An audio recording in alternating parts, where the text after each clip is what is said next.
If Michael played today, Yeah. he'd probably average almost 50 a game. How many points a game would Michael Jordan average if he played in this league, this style, the way they play now? 10 more than his highest year. 47. MJ will get 50. Phil Jackson said this when he was promoting his book years ago. If Mike played today, he would average 45 in his prime. Easy. You believe that? Mm-hmm. If Michael played in this era, he'd average 50.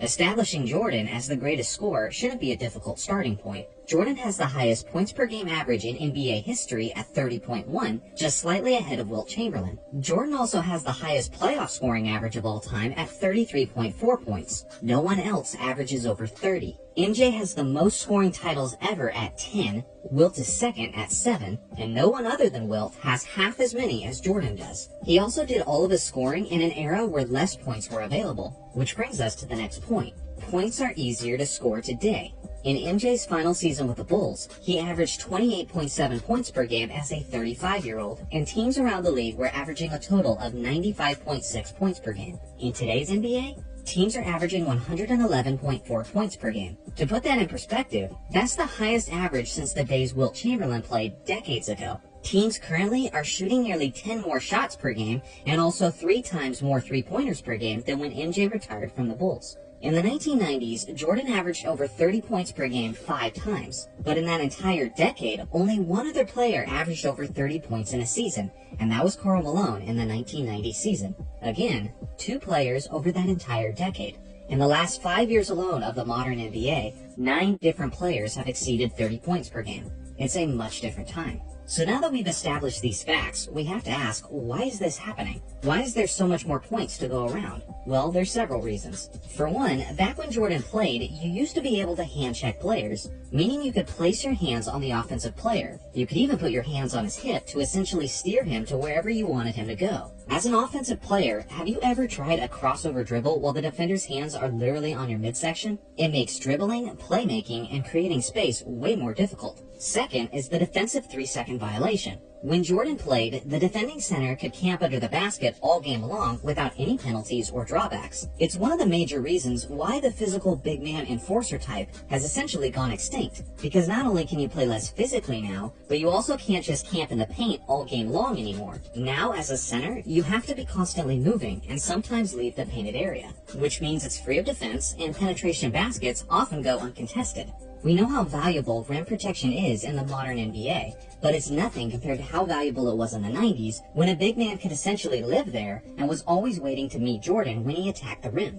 Third is the most obvious and referred to reason for the inflation of scoring, and it's the surge in three-point attempts. Some have used this as a reason to be skeptical that Jordan would thrive in today's NBA. A lot of people claim that Jordan was a bad three-point shooter, but that's not completely true. It was at a point, as he definitely started out as a terrible three-point shooter, but Jordan actually grew into a pretty good one as his career progressed. He had a really high three-point percentage in 1996 and 1997, but those 2 years were a short stint where the NBA actually had a shorter three-point line, so let's not include those years. From 1989 to 1993, Jordan actually shot 34.3% from three-point range. To put that in perspective, throughout Kobe's prime, he shot about the same percentage from three-point range. In LeBron's last 5 seasons, he shot nearly the same percentage as Jordan as well. So honestly, Jordan's three-point shooting woes are way overblown. He wouldn't be affected negatively in this modern three-point shooting era.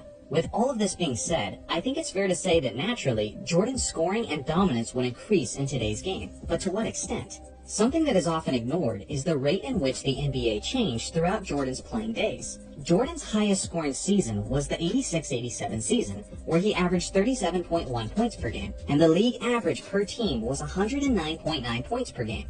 10 years later, Jordan again is leading the league in scoring, but now he's doing it at 29.6 points per game, and the league average is 96.9 points per game. So it's not like Jordan never benefited from more offense, because especially in the late 80s, the tempo was way different. The game had more possessions and revolved around fast break basketball. Things slowed down in the 90s, and instead, physical big men defined that era, which was played with way more half-court sets. If you look at James Harden's numbers in comparison to Jordan's 1987 season, you'll see that although there is an advantage in Harden's era, it's certainly more comparable. Saying Jordan would average 50 in today's NBA is probably a little much, especially when you consider this. When Phil Jackson was asked about the difference between Kobe Bryant and Michael Jordan, one of the things he mentioned was that Kobe was more prone to assert his game and try to take over the game offensively, while Michael Jordan did all of his damage within the flow of the team's offense. As someone who watched both players extensively, I agree with that assessment, and it's one of the reasons that Jordan was able to be so efficient shooting the basketball, even as a perimeter guard. So with that being said, it's hard for me to see a player averaging 50 in any era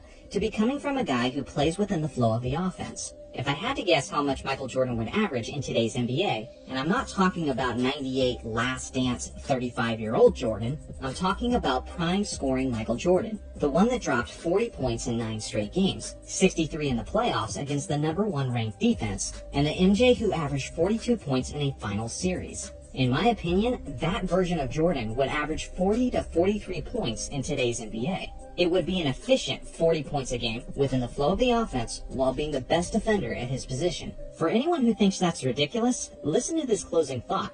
When people say Jordan would average significantly more in today's NBA, it's not because they worship Jordan.